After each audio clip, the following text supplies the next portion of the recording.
Yo, what's going on, fellas? Thank you for clicking on the video. Listen, in today's video, we're going to be talking about how to get better aim on controllers. So I'm going to show you guys my settings, the best ways to how to improve your aim, and a couple other secrets along the way. Make sure you watch the full video through because it seriously helps out the channel. Let's waste no more time. Let's hop right on into it.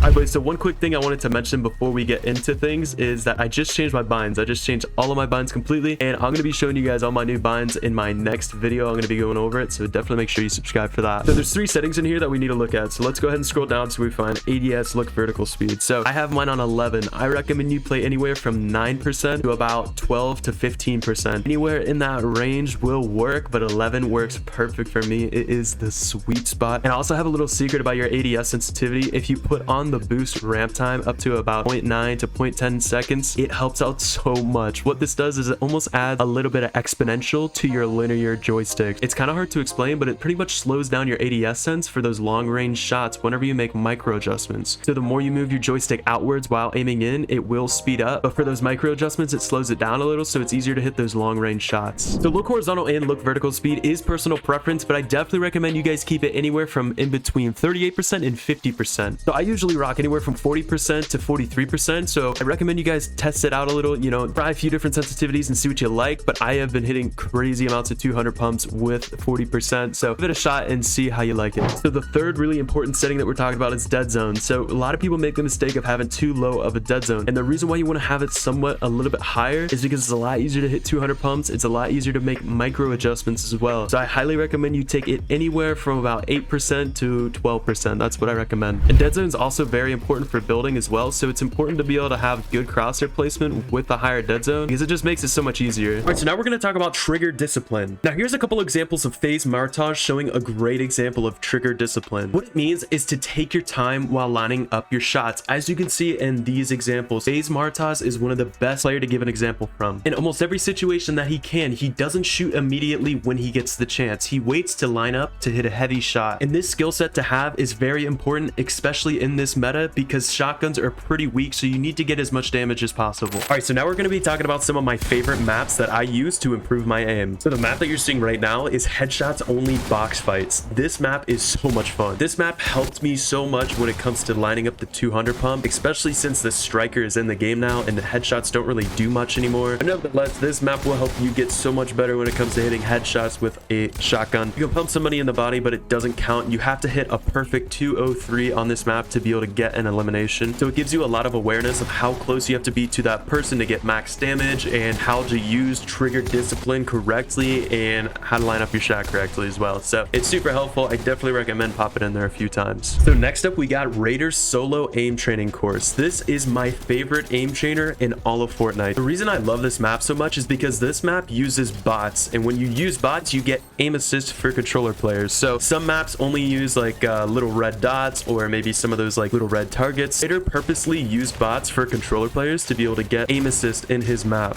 And this map is great because there's tons of little aim courses in this map, and this map has really good like shotgun flicks and SMG tracking and AR tracking. All of it is really good. It's definitely my favorite aim trainer I've ever used, so definitely give it a try. Now the third and final map that I got for you guys is Skavik's aim trainer. Now the only reason I do use this map is because it has an environmental aspect to it, so meaning it has a little aim course on where you can practice side jumps and shooting, and there's also different piece control courses that you can do to practice peeking and shooting on actual bots, so you do get aim assist still, which is great. And there's also a huge selection of weapons, so if you do want to get a little bit more diverse on which weapon you need help with, or which AR you want to practice with, if you want one of the old OG ones, stuff like that, you can come to this map and you can use those. Yo boys, if you made it this far, it does mean that you did find a little bit of value in this video, so come on over into the item shop and help me out with use my supported creator code Takeoff, just like that. Hit accept. Seriously helps me out way more than you would think. So comment the word beam in the comment section so I know who actually watched the full video, and since you watched this full video, you'll definitely enjoy this one as well. So go ahead and click this video right here, and I'll see you in there. Much love, yo. Peace out.